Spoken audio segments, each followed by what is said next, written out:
Hello everyone and welcome to Rewind, the retro video game show coming to you live every Friday at 3 p.m. Eastern, right here on the AWS Games channels on YouTube and Twitch. Now on this episode of Rewind, this is going to be a personal one. I'm going back to revisit the computer that started my lifelong relationship with video games, programming, and computer science.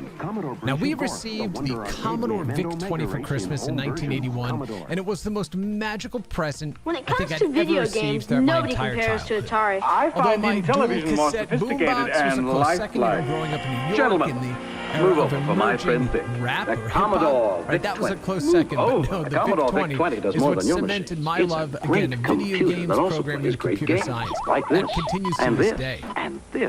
Now, the A Commodore computer VIC-20 that was the plays first great system games? Under that claimed to be for the $300. masses Exactly. and not the We classes. know. Get the Shipping with Commodore a MOS VIC-20 computer for 6502 CPU, running at 1.02 megahertz, 5K of RAM, which could be upgraded to 32K, but only 3.5K available after booting on a stock VIC.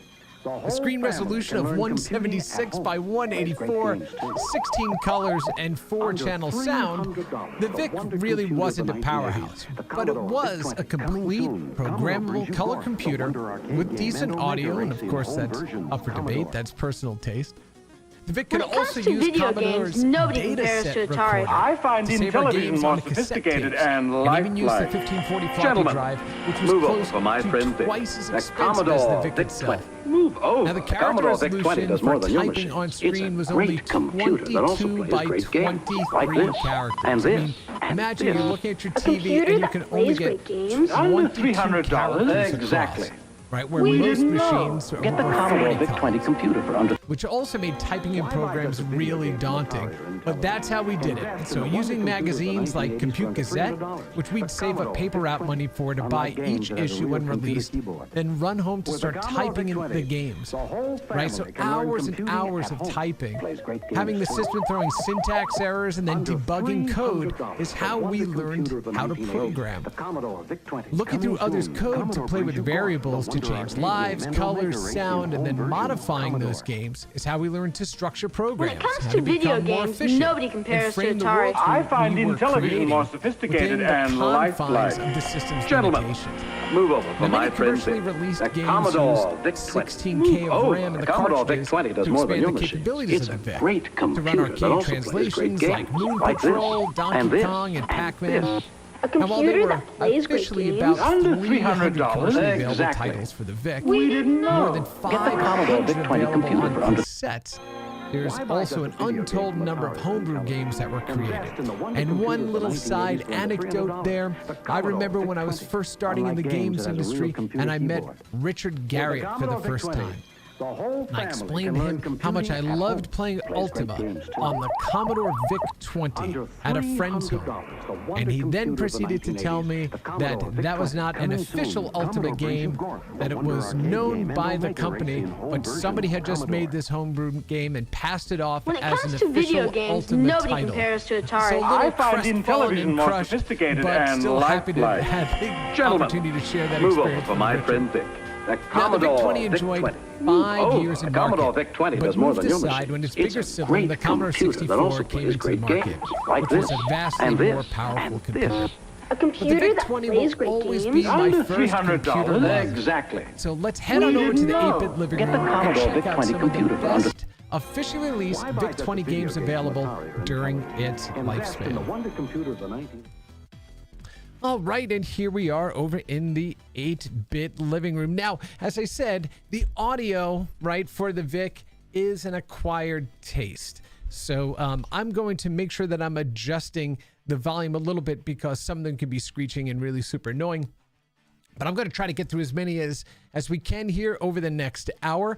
Also, you know, whenever you're doing this through emulators, right? So my VIC-20 is at home. I'm working here right in the studio at AWS.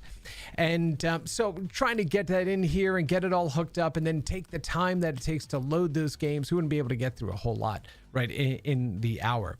So when you're using an emulator, because of the really wonky way that the VIC-20 displays graphics on screen and the way you could go ahead and address that memory space means that the games are shifting out of size and control. They're not centered in some windows. Some windows let you go and recenter it. So I'm going to make some adjustments to the games or to the framing of them as we go through it. So some may be kind of thumbnailed on the screen, some may be nice and full screen there, but we'll just kind of take it as it goes. So that's part of the quirky love of the VIC-20. Isn't that right, kids? Yes, any kid that grew up playing on the Commodore VIC-20 knew what we were talking about here. So, all right. So I'm going to go ahead and play the very first game. Oh, let me go ahead and say, hey, Crazy Mad Bull. Thank you for joining the live stream here today. We appreciate you. All right. So we're going to go and play the one of the games that really stuck out and I remember, you know, as a kid. It was called Radar Rat Race. Now, this was the take on a on one of my favorite arcade games of all time, which was Rally X. New Rally X, even better, right? So this you're going to see just how rough some of this could be. So let me go ahead and find Radar Rat Race for us, and we'll go ahead and jump in. And again, remember, you know, these systems back then, we were trying to approximate what what the arcade is doing, right? Because these systems really weren't powerful enough to go ahead and run that, but we were happy to have them, right? So, I don't know if I have Radar Rat Race here. Let me go ahead and check in this one other area here, and we'll see if we've got it. Some of the games I'm not going to be able to go through are games like the text-based adventures, right? Dracula's Castle and those sorts, which were really a ton of fun, and these were the earliest text-based games that we had available to us. Yeah, let me see. Oh, I know why. I think it's called VIC Rat Race. Yeah, VIC Radar Rat Race.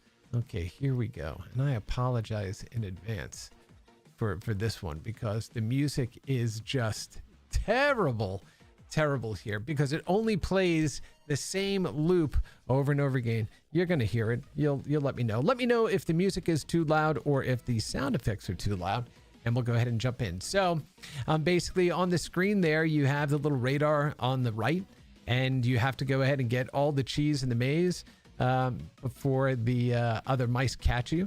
And yeah, let's go ahead and jump in and play some Radar Rat Race. So we'll pop up the... We're going to pop up the keyboard there. And here is the looping music that we're just going to hear the entire time you play. And there was no way to go ahead and shut the music off.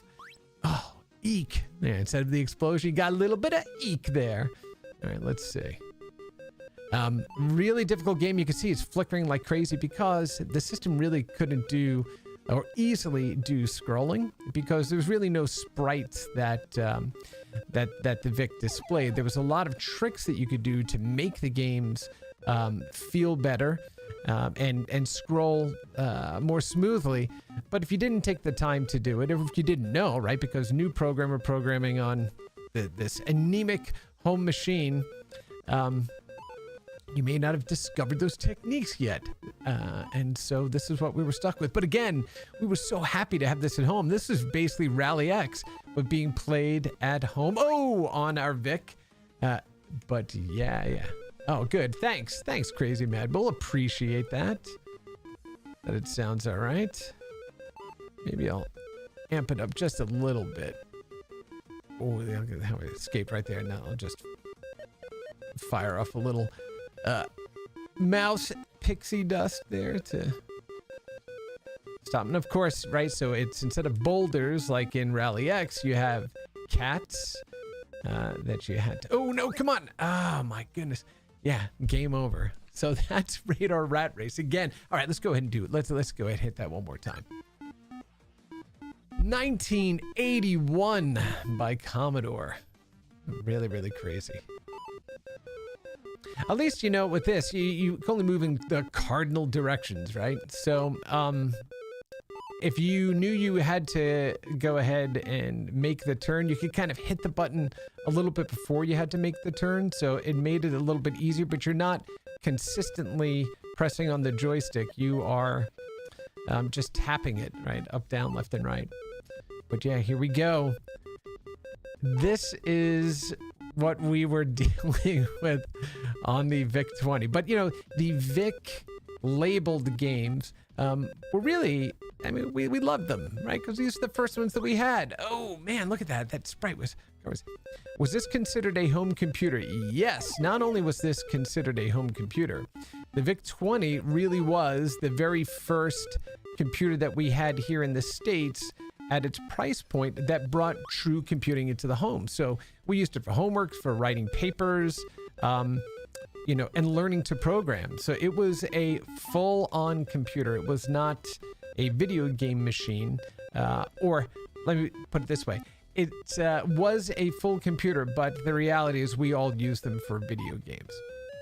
There we go. There we go. That is Radar Rat Race. So yay! It's a good throwback to the early days of the VIC-20. And again, this is one of my my first games that I ever got for my VIC. And yeah, we put up with the music because you just had to.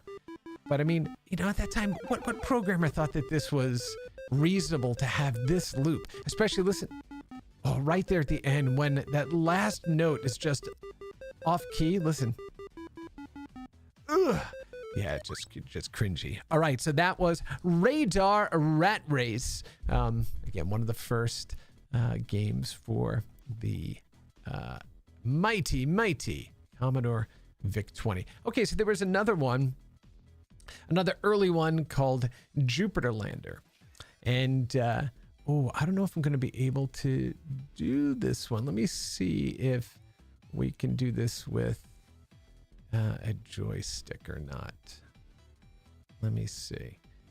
We may not be able to. No, this one was keyboard only, and so I'd have to do the overlay there. But basically, this is Lunar Lander. So you would go ahead. Here you go. This is what it looked like. So you had to go ahead and, you know, use thrust and move the lander to go and land on the pads without completely cratering and getting all crushed there. But this is stuff that we would spend literally hours in front of playing, right? And just trying to get better at the game.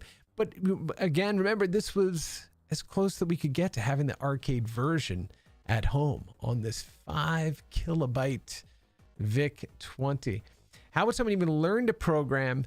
Just find a VIC-20 programming document. Great question. So one of the things that Commodore did better than pretty much any other computer at the time is the manuals that came with the VIC-20 were excellent, as well as the Commodore 64. So not only did it have like a full schematic of the entire circuitry of the machine, but it also had clear programming guides in the manual itself. So it taught you what peek and poke was, how you can peek and poke in and out of memory to understand what was going on the screen or to drop things into memory. They had little programming tutorials with a little cartoon VIC-20, right, with a face and legs and an arm, kind of guiding you through programming the VIC-20. And then there were a whole slew of magazines. Well, not a whole slew. There were magazines that would come out every month. The one that I bought, you know, with my paper route money was Compute Gazette. And so basically you'd get this $4 magazine every month. And in there, you'd find 3 or 4 different programs that, readers went ahead and created and then submitted to the magazine. And that's how we learned how to program. Is you would go ahead and get those magazines home. You would sit down, you would type in all that stuff, save it to your data set recorder if you were lucky enough to have one, which we weren't early on. We couldn't afford one. And so you had to keep the machine on and just play the game you spent hours typing in and shut it off before you go to bed. And if you want to play it again the next day, you got up and you typed it all back in again. But that's where you started to, as a kid, to learn about data arrays. You started to learn how you could write type in a character generator and basically recreate the character set to look like other graphics. So instead of an A being printed on the screen, it would look like an asteroid. Instead of a B, it was a spaceship. And you could learn to make your own games that way. So this was all just getting thrown into the deep end of that pool and learning how to program. It was amazing. And there was no copy and paste, none. There was nothing to copy to or paste from. Think about this, the VIC-20, if you go and look online at a picture of a Commodore VIC-20, you'll see that there's only uppercase letters, right on there. When you're typing in, everything is done in uppercase. You literally have to go in and shift the lowercase character set into memory, type on it, and then shift the uppercase back in. Like, it was crazy. The language was basic, but you could also go ahead and program assembly on it as well.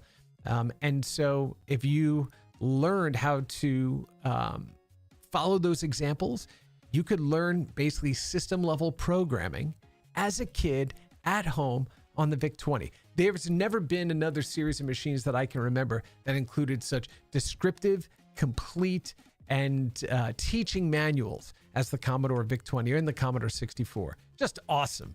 Awesome. And it would be basic. That's where we wrote most of our games, is in basic. So yeah.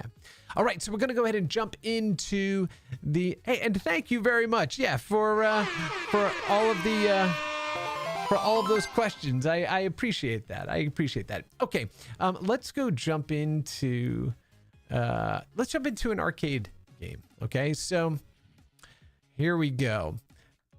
Now let's see. I think this is the version. All right. So this is the Atari Soft version of Donkey Kong. As I said, you can see how it's kind of cropped over there in the corner. But what I'm going to try to do, let me see if I can just, I'm going to shut this filter off here. And actually, I can't shut the filter off. I don't want to do it. Otherwise, it can go ahead and break that stuff. All right. So we're just going to leave it here. So this is what it looked like and what it sounded like. So just imagine it's filling up the screen a little bit more. But look, even on this little 1 megahertz machine, they got the essence of Donkey Kong in here. So let's go ahead and jump on in, hit that joystick button, and we have to go ahead and fire up our menu on screen here so we can start. And here we go. Yeah, and you can see, I mean, it's Donkey Kong, right? I mean, it's, oh man. Yeah, some of that is, it's difficult, right? Because the screen resolution is so small that, you don't have a lot of space to traverse there. And you also notice, right, these are not like official levels. Look at, Pauline is over there to the right instead of the left. But yeah, look, it sounded like it. You had the little screens that look how fast those fireballs are moving, though. How these ports were made by people looking at the game and then just making it, right? There was no like official, there was no, a kind of official guide or style book to this. Developers just looked at the games and then approximated them as best they could for the hardware that they were running on, right? Yes, you can see just straight from scratch. Absolutely.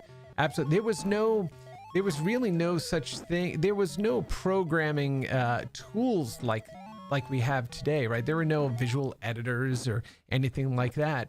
You were writing, in some cases, straight down to the metal on these games.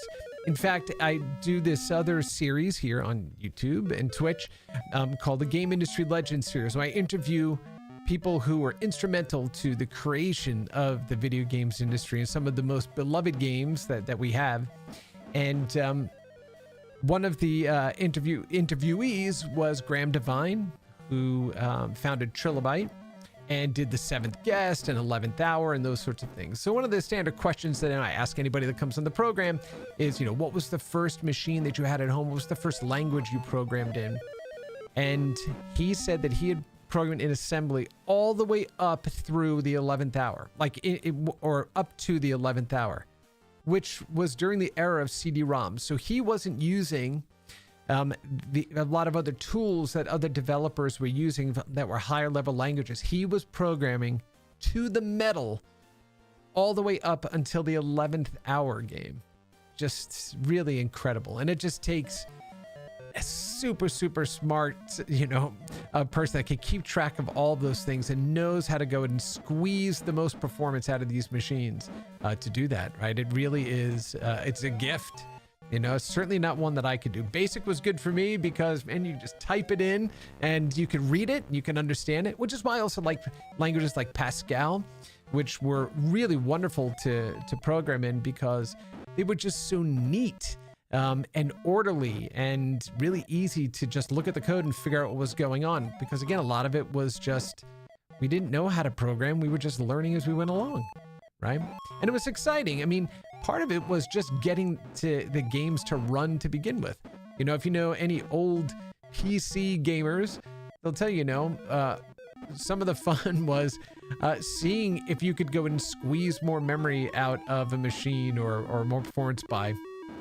Yeah, or masochistic. Yeah, it could be Yeah, Chris, don't even give me that, man, because, yeah, it's not masculine. You love that stuff.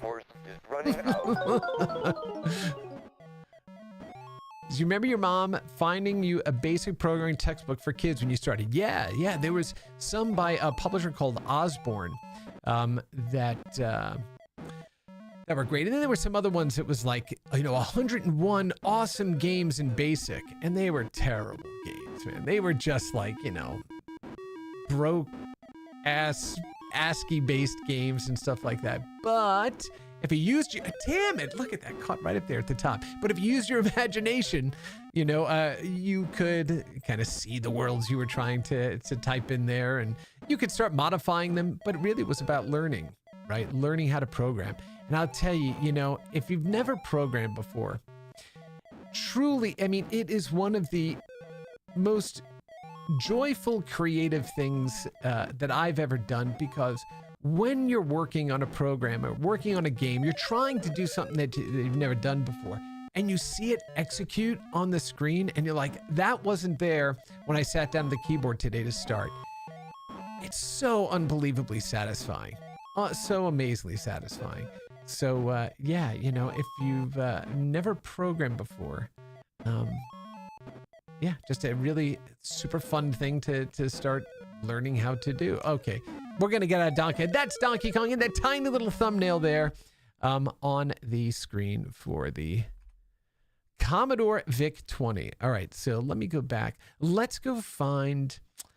Okay, so there is a game developer named Jeff Minter, and he's also known as Yak by the game development community. He's done some incredible games, more modern ones that you may be aware of, things like Tempest 2K on the Jaguar.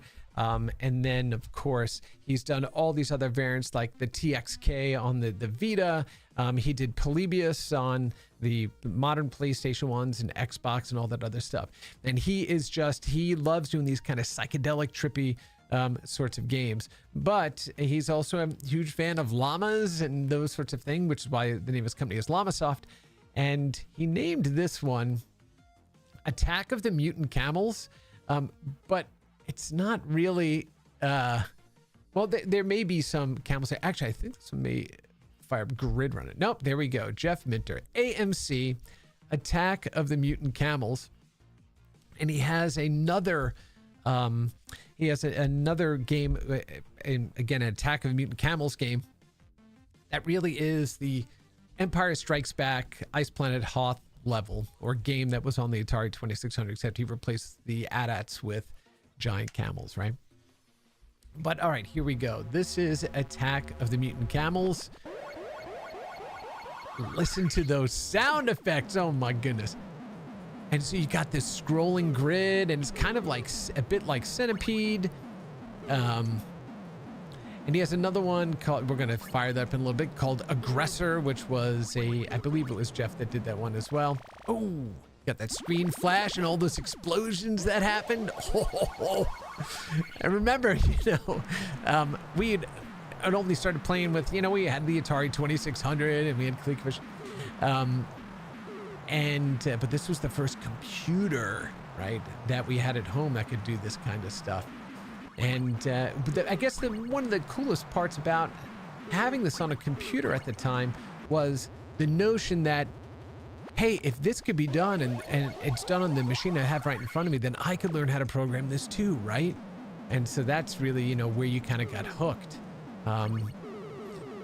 So yeah, it's amazing. So how did this used to work back then? Did they just get one guy to do everything back then? Yeah, a lot of people, most of these games are done by a single person. A single auteur. Of course, there wasn't much of a story to it, so calling him an auteur is a bit heady. But yeah, this is basically what, these are games designed by single people, which was common at the time. You didn't have people doing graphics, you didn't have people doing audio. The developer, right, the programmer did all of it on their own, Okay, and let's see. Oh, down here on Twitch. Hey there, Huff Daddy. Let's see. My grade school had a class where we were supposed to learn how to use the Commodore computers. Just remember playing these games. Yeah, that's exactly what we were saying, right? Isn't that right, kids? Yeah, because games are what we use to learn how to program, right? Because they're fun. And so if you can take the fear out of programming and doing math and stuff like that by learning how to program a game, then it makes it completely accessible. Again, just another reason why video games are awesome, because they remove the fear of technology, right? And you think about it, the reason that we got computers in the home, or the first computers that came into the home, were video game machines, right? From the Magnavox Odyssey forward. And what they did was they, again, not only just took the fear out of it, but they allowed people to bring it in and find something fun to do with it. Then, when they had a keyboard attached to it and learned that they could actually program their own games, we were all off to the races. And when you talk to people that have been around the games industry for a really long time and ask them about those early formative years, yeah, they're not talking about these massive tools. They're talking about these really simple machines and how they were just squeezing as much power out of them as they possibly could, right? Really, really cool stuff. So thanks, Huff Daddy, for the question there. I appreciate you. So that was Attack of the Mutant Camels by Jeff Minter. Yeah, let me go see if I got my memory right. I think Aggressor was also done by Jeff. This one is, yeah. So this one was also done by Jeff Minter. And this is a clone of Defender, which we also have here. So we'll go ahead and fire that up as well. So listen to that audio. Oh my goodness gracious. I mean, so yeah, you really had to put up with a lot. But here's what I want you to notice, right? For those of you that are thinking, about what it was like programming there. You'll notice that it's a little hard to see on this background, but like when my ship passes through the mountain, you can see it almost looks like the mountain gets cut out, right? Because they really didn't have the same type of sprite handling that the Commodore 64 did that could actually do transparencies right behind them. So what you had to do was know how to go to break the graphics down into individual cells on the screen. And then as they're moving from cell to cell, you're kind of painting out what the last cell had and what the next cell is going to have to create that smooth kind of movement between these different kind of coordinates on screen, right? The problem was that took a lot to learn how to do. And if you didn't know how to do it, you basically just slapped the graphic that you wanted into that coordinate, and then you didn't worry about cutting out around it. I'm going to show you a perfect example of what that looks like by looking at Qbert, right? So Qbert, really fantastic game and an icon, right, in pop culture here. But what you'll see is, well, you'll see exactly what I'm describing to you here once we start this game up. So let's go ahead. See how Q*bert is surrounded with just a black box? Oh, I have to select the joystick there. All the characters are surrounded with a black box because they couldn't paint out the edges around Q*bert or any of the characters there. So Coily, right, doesn't really hop. He just basically slaps around the screen just like all the other characters do. And there you go. I was able to light that up, and there you go, right? So now there are other games, though, where they, the programmers learned techniques that allowed them to actually animate these things between cells. Ooh, right there in the corner. That's good. The funny thing is, you know, again, even with these being as old as they are and as limited systems they are, they're still challenging games. And we talked about this last week with the ColecoVision. You know, these, again, you know, people are like, well, why do you want to play those old games, right? They don't look that good, or they don't have the right sound or anything. No, but they're still super challenging. All right, so it's really hard to see, but Coily is the one on the left there. Okay, let me see if I can do this here. Let's get him over. And you have to jump. It's almost like playing those old LED games or LCD games, right? That, like the Tiger Electronics handheld ones where everything is on the screen and all you're doing is lighting up different parts of it, right? There's no smooth animation going on here, right? It is all chunky VIC goodness that we get to play with here, right? Here we go. Is it a port if it's a brand new game from the ground up? So that is a really good question. That is a really good question. I'd say that in the vernacular of porting, right? What we talk about really when we talk about ports.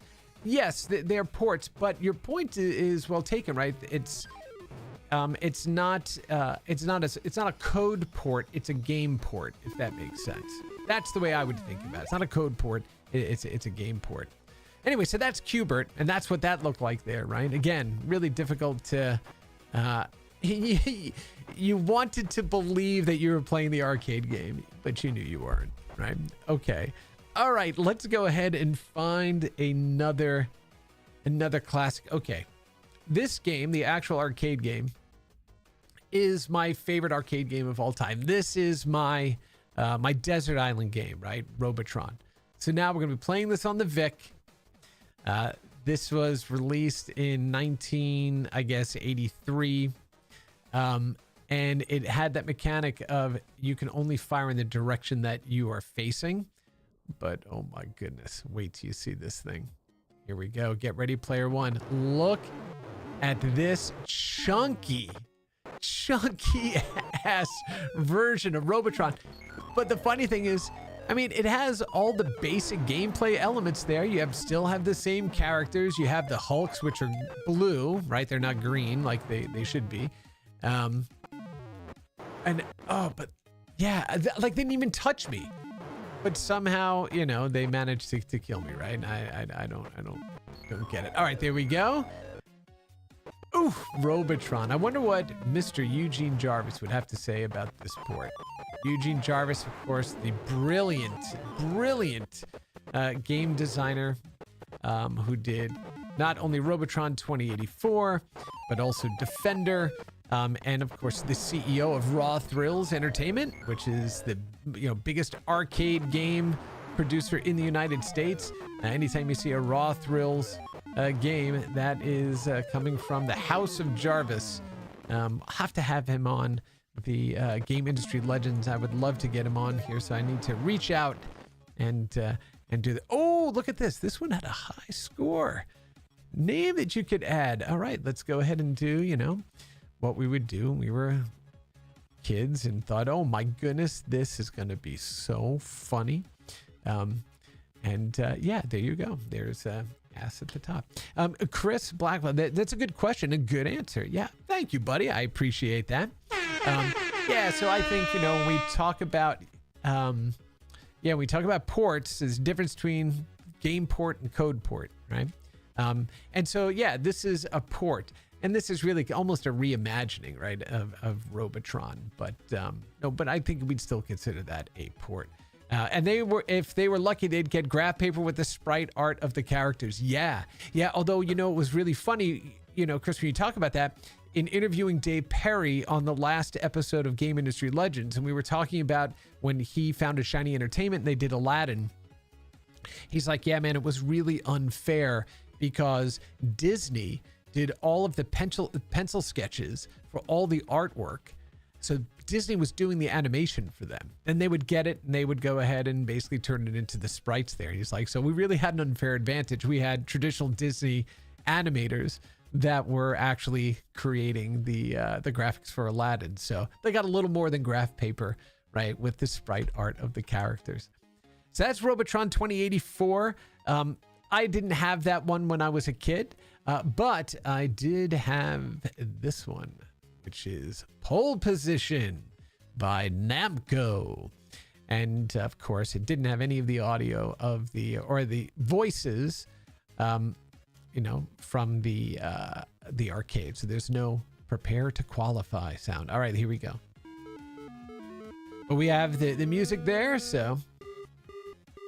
Okay, and I think you press up on this. Yeah, I hate that one. See, the problem with so the thing with the VIC-20, the VIC-20 had 2 joystick ports on it, just like the Commodore 64 did. And they used a 9-pin controller port, just like the one that was used on the Atari 2600.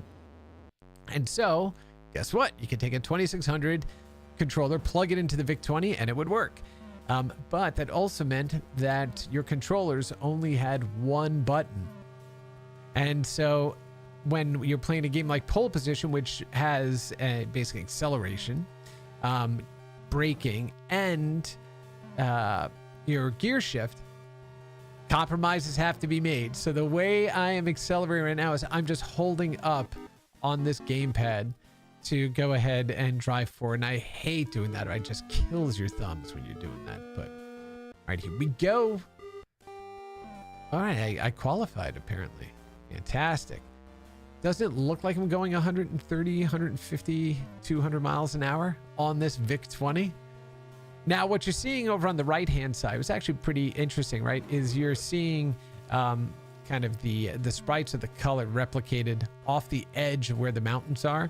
So that you wouldn't normally see. That would be, off the television. The scan lines wouldn't go all the way over there. So you're actually seeing a bit of what's going on in memory on the side there. But yeah, you get it, Pole Position. The one problem with this one, and it's not Pole Position without the billboards on the side, right? That's the problem, Yeah, ha ha ha, exactly right. That's the problem with it. So, all right, since we got the ha ha ha up there, why don't we jump over to that one? Gorf, right? That's what this is from. And Gorf, phenomenal game on the VIC-20. Really, really good. So let's go ahead and jump into Gorf on the VIC-20. I was going to say the mighty VIC-20. It is mighty. In my mind, it is, right? All right. If you haven't played Gorf before, Gorf is a mashup of a bunch of different games. And so, yeah, let's go ahead and jump right in here. Go ahead and hit some F1. Let's see. All right, here we go.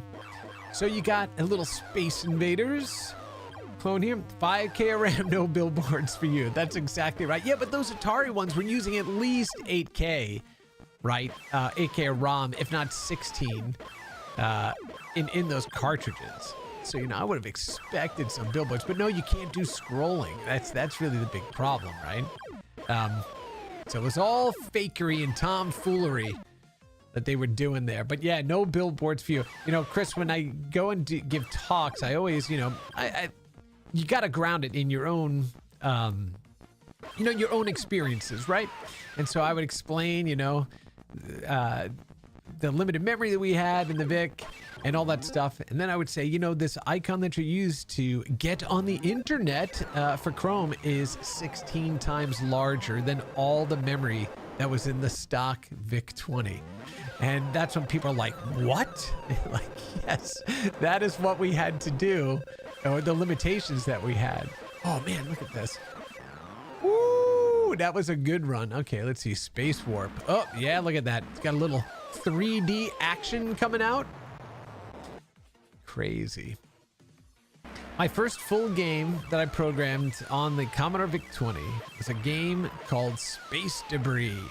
And unfortunately, I have lost the code for that over the years. Although, you know, maybe it's in some, you know, file in the basement or something like that.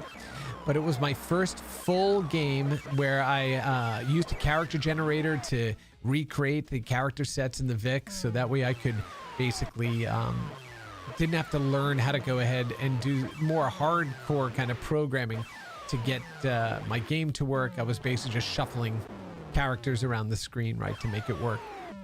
But this sense of accomplishment when I got done making that game, and it was like, you can load this thing up, you can run it, it's got a title screen, it has progression through levels, you basically flew through an asteroid field and you were picking up medical supplies, and then you got close to the ship that you're delivering the supplies to, and their tractor beam would grab you, and then you would have to go ahead and try to navigate and dock with this moving docking port on the ship, deliver the you know, the supplies, and then back through the oh yeah, did you see that, by the way? See, I just moved that around the screen. That's what I was saying, in the emulators they do some wonky ass stuff sometimes. Anyway, so that was my first game, Space Debris, and I'll never forget it, you know, for as long as I live. So Gorf, again, really good game. I believe it was one of the first games that had a the principal design, I believe, was female. I do know that Donna Bailey for Centipede, right? Definitely. She was the lead designer on and programmer on Centipede. But I also believe that Gorf was done by a female lead as well, which is awesome, right? Which is really awesome. Let's see, what did you say? The register space in my CPU is larger than my first computer, but those resource constraints led to a lot of creativity. They did. It was about figuring out what you could do in the limited space that you had, and then working to become really efficient at that. In fact, Ed Fries, who was one of the, he was the founder of Microsoft Game Studios, one of the four horsemen of the original Xbox, right? In talking to him and doing interviews with him over the years, he talked about doing Halo 2600, right, on the Atari VCS. And he said writing code is like poetry because every character matters, especially in those really early systems, right? And that is exactly what you know, what we had to do in these earliest machines, right? Is work in these super hardcore constraints, but the stuff we created there, nothing but love for it because it was freaking awesome, right? Okay, let's go ahead and moving on. Let me get out of this since I managed to shut this down instead of just switching games. All right, let's go. Oh, let's go with a super awesome classic game, Choplifter. Choplifter was awesome. All right, watch this. Watch how beautiful this is going to look right here. When I go ahead and start this game, oh, look at that. Woo! You were watching the screen go ahead and draw that bubble. You're like, oh my goodness, what's it doing? All right, Choplifter. Basically, you got to fly behind enemy lines. Go ahead and pick up the, you know, the soldiers that are captured back there and get them back to your base. But you only had, again, one button. So you have to hold the button down to fly your character around, or to turn your chopper. So here we go. I have to hold it down to turn and rotate, but if I face forward, I can fire on the ground. All right, here we go. All right. Now, the thing with Choplifter, you can accidentally land on your guys and kill them, which you don't want to do. Oh, and you got to get out of the way. See, he's going to blow up a couple of guys, that tank down there, so you got to get rid of that tank as fast as you can. And then they're running at the chopper too, so you have to make sure you don't land on them when, like I said, when you, all right, let's go get these. Let's go get these boys back home. All right, so we got to fly back in here. And then land there. And look, and they all run out waving at you. Woo, look at that. Right, but here's the crazy thing about this too is, all right, so watch like the enemy line there. Look at how that, it gives this sense of depth, right? Just doing parallax scrolling on those. And a lot of these games, again, were character-based, meaning that they were doing exactly what I was doing as a kid, which is they took just the character set, the alphabet, right, and stuff that that was there in memory, and then they would just reconfigure. Let's see. All right. So do I need to land on that? Yeah. Landing. Oh! No! Oh! Shoot, and I had to land it on that guy too. So they were just reconfiguring the character set to make the graphics on screen. Now you'll notice how much more smoothly, you know, this game is playing than Qbert did, right? So you could, you know, if you learned how to really use the system, you could make these awesome, you know, crazy games that still hold up today, right? That's the thing about this is, it's still a highly playable game today. And, you know, talk to anybody that's played Shoplifter. And you should be going out and playing Shoplifter, right? Plenty of emulators out there. There's even online ones, so you can do this all inside the browser. You don't even need to download anything. Yeah, great games. Okay, I already got that, cleared that house. Let me clear this bunker. Let me get rid of that guy. Okay, let's see. 5, 6, 7, 8, 9, 10, 11, 12, 13, 14, 15, 16. Oh, got them all. All right, let's get back there. You notice how the screen is also slowing down? More characters that were on there. That is the way of the VIC-20. But so good. So good. Hey, look, if you remember the era in which these were created and give yourself, you know, a little bit of permission to kind of extend yourself back to that period of time. Oh yeah, man. Great game. All right, let's go ahead and move on since, man, 1 hour isn't enough. I need like 5 freaking hours to go through all the games that I love to play. Okay, I'm going to show you another example of a game that, you know, we thought was going to be, or hopefully thought it was going to be awesome at home, and it wasn't. And it runs in the same problems that, like, you know, Congo Bongo, or that Qbert did, and it's Congo Bongo. Another great game. This was Sega's answer, a great arcade game. This was Sega's answer to Donkey Kong at the time. So let me go ahead and select the joystick, but you'll see, so notice how the character, right, that you're controlling there, this, I mean, those coconuts that are coming down the mountain, like, what are they doing? Right? They're like dancing left to right. But you'll see that depending on where your character is on the screen, they're framed in the color of the background behind them.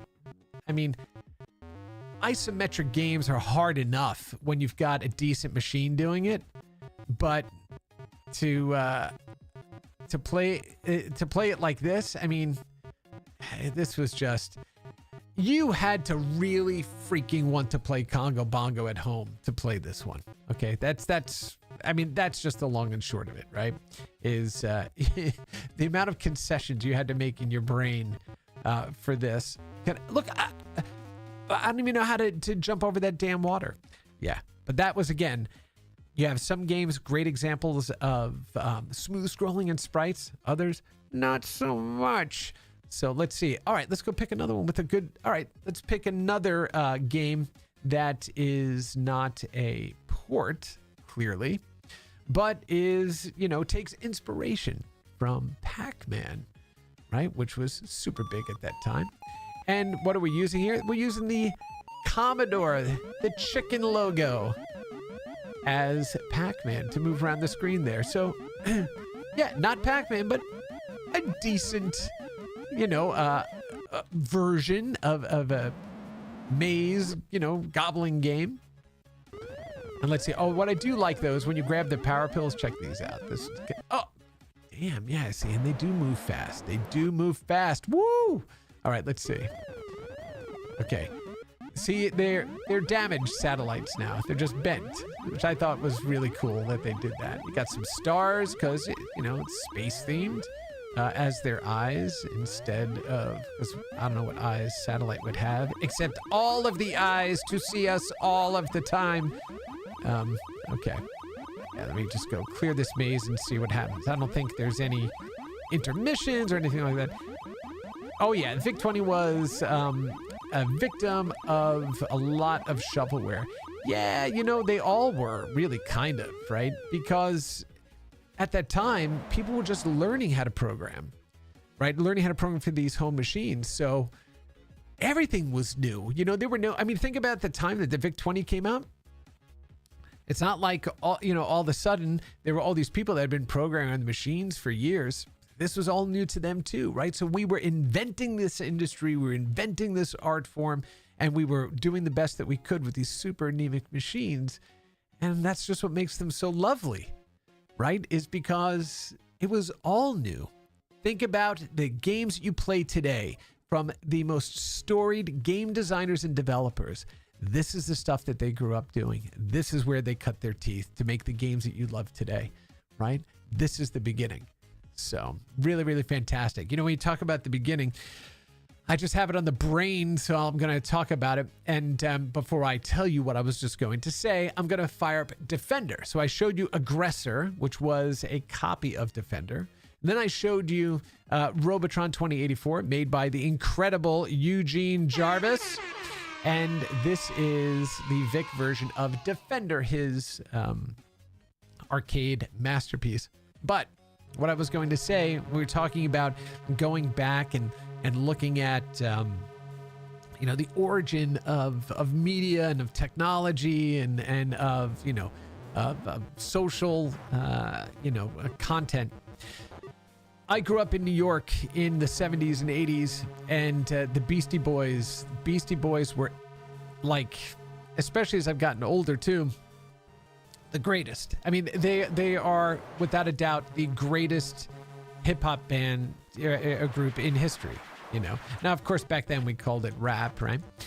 And so I was, I had recommended on YouTube to me, React videos. And so there's a track, a Beasties track called 3MCs and 1 DJ. One of the greatest songs they've ever done. And they've done a ton, right? And what's wonderful is listening to other people that grew up with it, experiencing it though for the first time, and saying, this is what real, true hip hop is. Like the origins of hip hop, it's the foundation, right, of what we experience today. And so I love this, that, you know, at the time when I was growing up and where I grew up, that I was able to experience the foundational, kind of groups. Of course, it was like, DJ Kool Herc and Africa Bambaataa and Curtis Blow and Run DMC, which, of course, right, Rockbox, Sucker MCs, just towering, monumental songs, right, that birthed an entire genre, right, of music. But I'm in this mode right now where I'm sitting here with you all playing on my VIC-20. I have some Beastie Boys I was just listening to before we started here. Man, what a great freaking Friday. And what a wonderful way to go into the weekend. So anyway, so that is Defender. And it is really, yeah, as you mentioned there, Chris, it is not bad. The problem is the scrolling, right? So, with the screen resolution being what it is, you got to hop those, those sprites around the screen. Well, they're not even sprites, right? They're characters around the screen. You'll notice that. And when I talk about how they move and they're kind of janky, we'll just watch like how the invaders move. They're moving full character heights, right? Up and down the play field there. But yeah, like I said, what else, what was the alternative? Getting, a bunch of quarters, going down to the arcade, which was awesome to do back in the day, by the way. And it's not Chuck E. Cheese, not the real arcades, Dave and Buster's, fine. They're not real arcades. Barcades are nice, but even they're not the real arcades, by and large. But yeah, you're not going to go down there, dude. You got Defender at home. And so you made all these concessions to be able to play and still be super happy that you had it with you, right? Okay, so that was Defender. Let's see. Let's go ahead and get a couple more in here. Let's do another arcade conversion. This one is equally bad as the... oh yeah, you listen to License to Ill once or twice every couple of months. Yeah, it's on rotation. To the Five Boroughs, one of their greatest albums. Paul's Boutique, of course, the album, right? That is the one where the Beastie Boys just flipped. They flipped kind of who they were. It was really like the album that saw what their growth and their trajectory is going to look like. And what I love about it, if you watched the 3M Season 1 DJ video on YouTube, you know, it is a master class in hip hop. It is a master class in mixing, the timing, their tempo. Just it's gonna get every button now because that's just the greatest. Just it's the best. Just the absolute best. The absolute best. All right, so let's go ahead and take a look at Dig Dug. Dig Dug, not a good conversion, right? This is where the limitations of these machines kind of played in a little bit, and you were like, "Oh my goodness, okay, we're really being asked to be kind here, to play." Here we go. You know, actually, I kind of take it back. It's got all the elements there. You have the multiple levels of dirt or earth, right? The lower you go, and you can kind of kill them at the lower levels, oh man, but look how fast it is. The more points you're going to get, but you can't get all the way down there to the bottom, the very bottom layer of that dirt. You know, when I was talking about the problem with doing transparencies, because there's really, again, no sprite handling here. You can see like the dirt there, when I pushed on it, it turned into a solid red block instead of having that dithering effect there to make it look like, you know, dirt. So let's see. Yeah, Dig Dug it's fine, right? It's just not my favorite version of the home games. In fact, in some ways, I think the Atari 2600 version was even better than the VIC version, even though it had, you know, the VIC version had more colors and this and that. No, it was all right. It's all right. Okay, let's go ahead and jump into a couple more before we have to get out of here. Let's look at Galaxian. So, a lot of people that go back and play classic games, one of the core ones they go back to is Galaga, right? Great game, just really incredible game. It took everything that Galaxian was doing, just amped it all the way up. But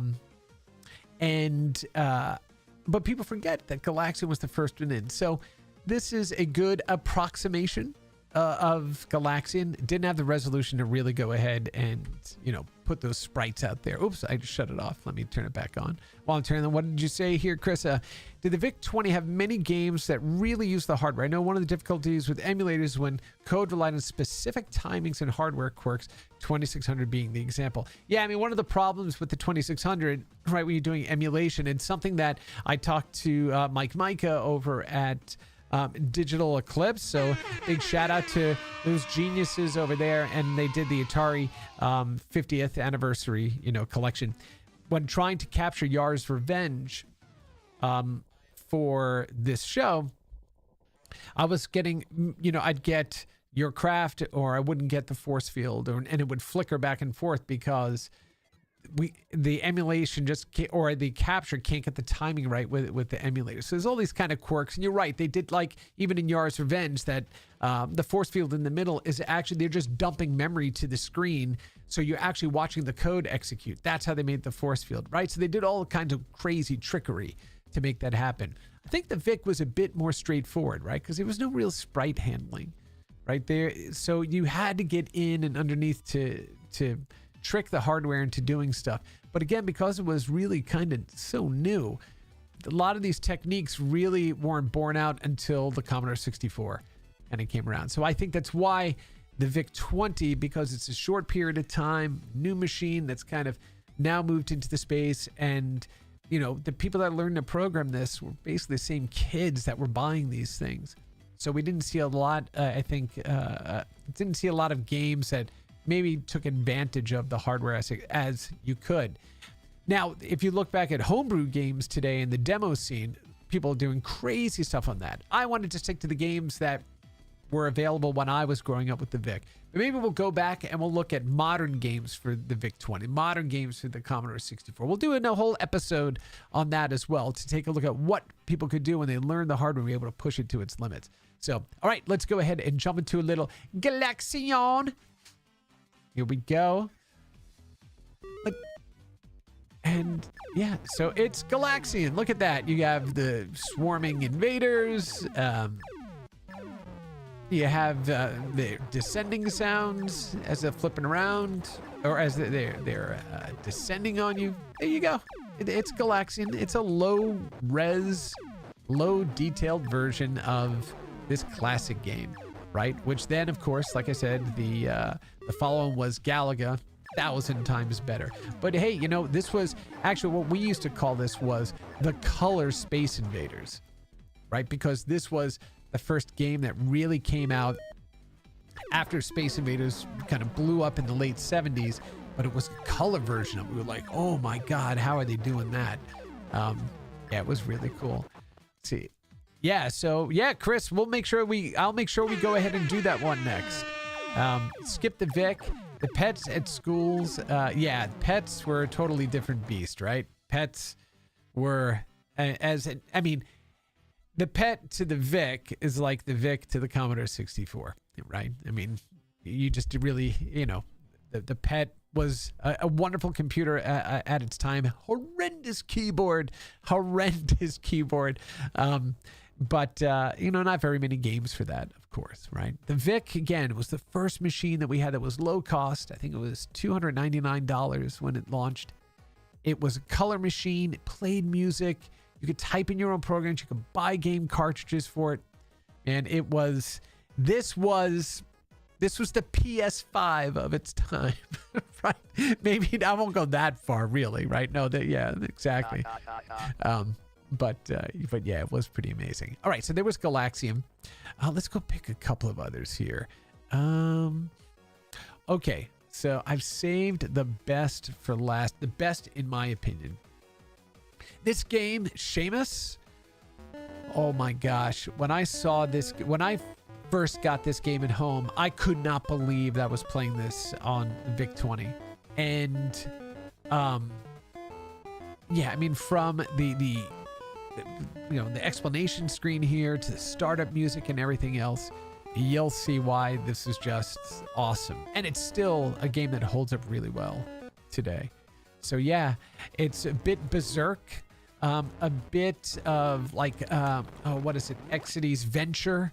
You can't touch the walls or you'll die. You have to grab treasures and get out of the room. You have to find keys and unlock the different keyholes to get to treasure and stuff like that. Like, it was an adventure that you were playing. So this was, you know, oh damn, man. Yeah, it is. Oh, you want to see some of my basic programming skills today? Or my basic, yeah, it has to be basic if you're capitalizing that.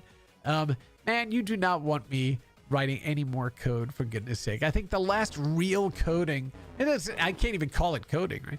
Was like doing paradox scripting and stuff like that. Like I write a lot of my own serviceable code at home.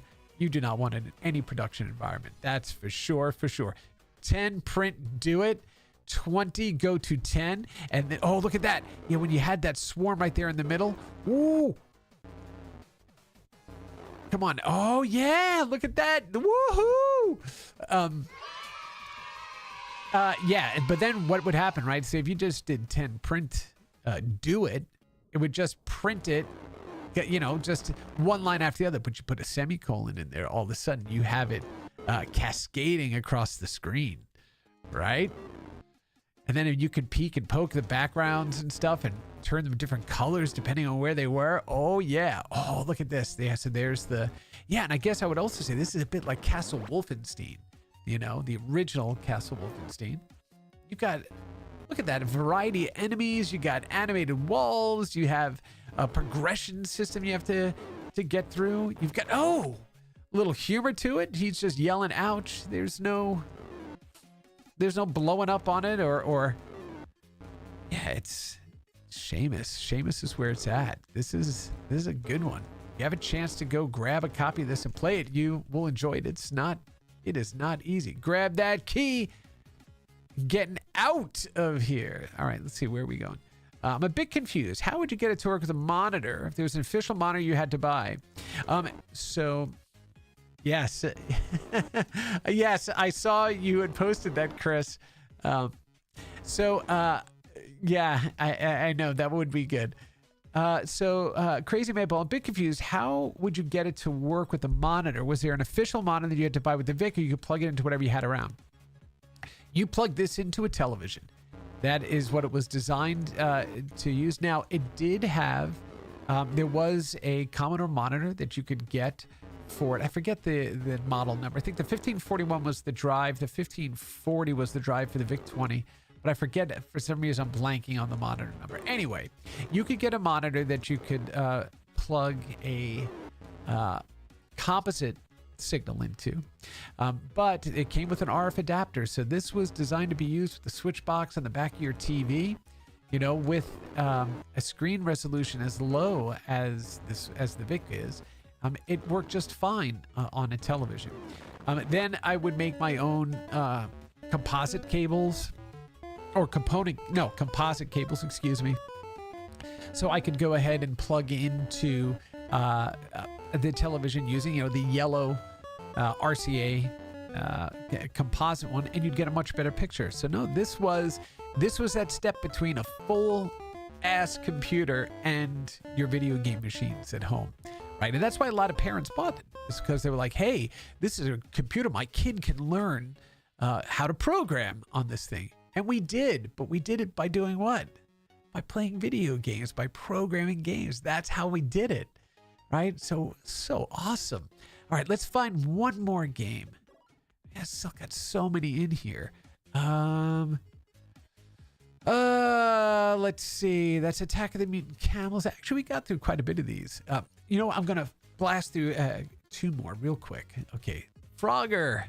Sega's Frogger, 1983. Here we go. Has the music, but look at the sprites or the character on the screen. They're just surrounded with those, with the black borders because there was no transparencies here, but all of the gameplay is kept intact, right? So this is what we were dealing with at the time. Some programmers could learn techniques to make smooth scrolling happen on a system like the VIC. Others said, no time for that. I'm still trying to figure this machine out. I'll just go ahead and change the characters around to paint them to be something else. So chances are what you're looking at here is the frog at the bottom may be the letter D. The red cars may be the letter C. The blue cars may be the letter Z. And what they did is they just changed the pixel configuration for each of those characters. So it looks like a frog. It looks like a car. It looks like, fly at the top. What have you. That's how you made these games. All right, there's Frogger, but let's go to another one that is a home conversion of an arcade game, but I think this one actually does smoother scrolling, right? I apologize once again for the thumbnail size of it. Some of these, machines, depending on how the emulator is using it, it's off center, and I can't fix it for each one of these. So now look how much more smoothly Moon Patrol is scrolling, right? You can see the tires moving above the moonscape there.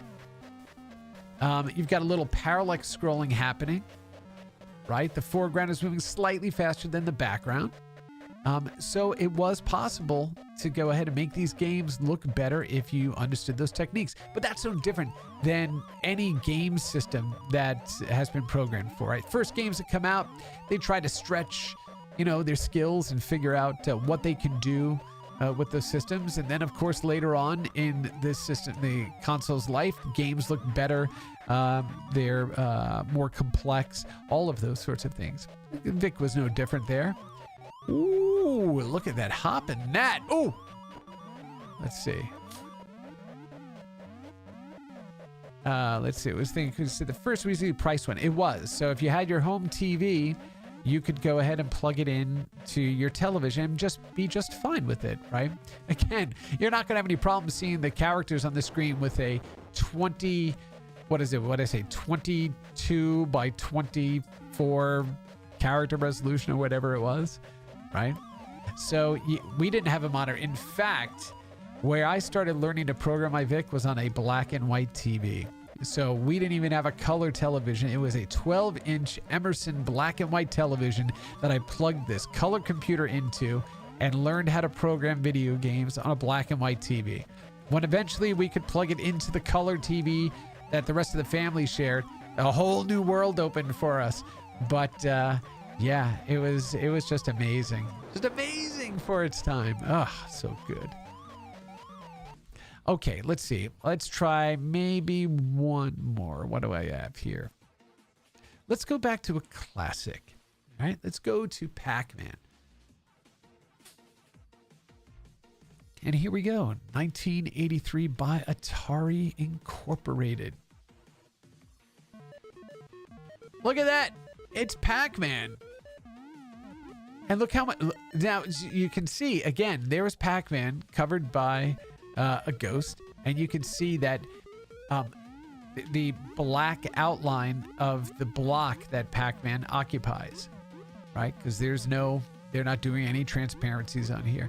But look at that. It looked like Pac-Man, for the most part. So think about this. If you were a kid at home that had the Atari 2600 version of this, and then right after you got this, you were like, oh my God, this is just like the arcade. No, it's not. Right? But in your kid brain, and you're doing all of those kind of mental gymnastics to justify the fact that this is what you've got. This was the arcade. This was the arcade. But look at that maze. Oh, why did I go that way? My God. Oh, wait. So you know what? Let's go ahead and take a look. I keep saying one more. Let's look at Miss Pac-Man and how much it changed. So Miss Pac-Man came out a little bit later. Once again, it's postage stamp there. It was a Prince's Ransom back then. That's right. My mother saved for a year to get that VIC-20 for us for Christmas, and that was the machine that we had, right? That was it. And that was the only gift we got that year, and it was, without it, I would not be doing what I'm doing today, right? Listen to that. It's got the full music. It's got a more complete maze, and then look at this. You don't have that black outline around Miss Pac-Man anymore. So again, as developers got more familiar with the hardware, understood how to take advantage of it, learned different programming techniques, they were able to make games that just continuously improved. Even though it's a lower resolution, right? Pac-Man looked really like Pac-Man. Miss Pac-Man is a tiny little, button of a Pac character. They're squeezed more of a maze onto the screen, more gameplay onto the screen, more audio, right? Smoother scrolling, all of that stuff, right? More intelligent ghost monsters. Just really, really awesome. Awesome for its time. And again, a good game is a good game. Doesn't matter the era. And so, obviously this, Miss Pac-Man stands the test of time, of course, right? Regardless of the system that she is on. All right, let me go and at least clear the damn maze and see. I don't remember if it actually had the interstitials in between them. But yeah, there you go. That is Miss Pac-Man. And look, that is going to wrap up this episode of Rewind. Look, this was the Commodore VIC-20. It was, what do you think, everybody? That was pretty good, right? Yeah, a little bit of applause on top of that one, too, because for the mighty, mighty VIC-20, again, it was not arcade perfect by any stretch of the imagination, but it was the first time that we had a computer in the home that was low cost enough that more people could get access to it, could do color graphics, you could type into existence the worlds that you wanted to create, and you were able to save them to a medium that you could share with your friends. It was incredibly empowering and just provided this sense of freedom to create that we just hadn't experienced at home, or, you know, if you were a family like ours that couldn't afford to spend $2,000, whatever it was, on an Apple II, this was the machine you got. So when we look at it through that lens, man, the VIC-20 did more than its fair share of setting a trajectory for those of us in the games industry that grew up during that era. So yeah, so with that, you know, again, I want to thank you for spending your Friday afternoon with me here on Rewind. And remember, if you are a video game developer of any size, from AAA to indies, make sure you head on over to aws.amazon.com/GameTech to discover the products, solutions, and services that we offer to help you on your cloud game development journey. And I want to give a special shout out and thank you to Waterflame for allowing us to use his music here on Rewind. Make sure you head on over to his YouTube channel at Waterflame Music to check out his incredible work. And of course, if you care about preserving the history of video games as much as I do, make sure you head on over to the Video Game History Foundation's website at gamehistory.org. They're doing incredible work to preserve the history of our industry for future generations. And again, I want to thank you for spending your Friday afternoon with me here on Rewind. Have a wonderful rest of your day, an awesome weekend, and we'll see you next week on Rewind.